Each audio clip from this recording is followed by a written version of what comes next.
Hello mga kadiskarte, eto na naman po si Chef Leo Romantico, also known ang madiskarteng kusinero. Yan, ako po ay magbibigay sa inyo ng mga diskarteng paraan para magkaroon ng financial success and wealthy life.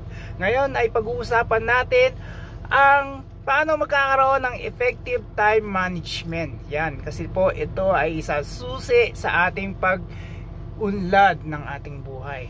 Ngayon, meron akong isang $1 million question para sa effective time management na yan. Pero ibibigay ko na lang sa inyo ng libre.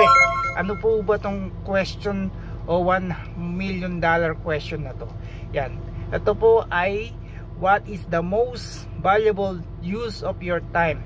Ulitin ko po. What is the most valuable use of your time? Yan, tama ba?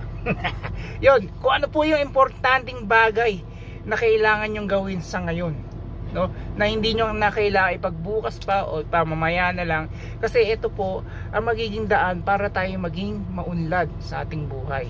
Kasi yung talagang malaman natin, no, na ang oras natin ay pinagpapahalagaan natin, ha?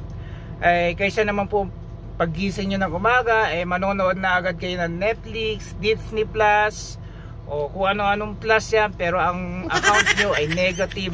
Kaya wala po tayong, walang mangyayari sa buhay natin. Ang inuatupag natin una-una, yung mga marites, yung pag-usapan ng buhay ng may buhay, talagang uuwi tayo sa wala o magiging poor tayo.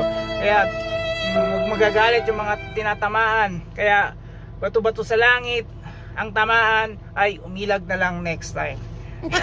Yun po, pangalagaan po natin ang oras natin. Huwag natin aksayahin sa mga walang kwentang bagay.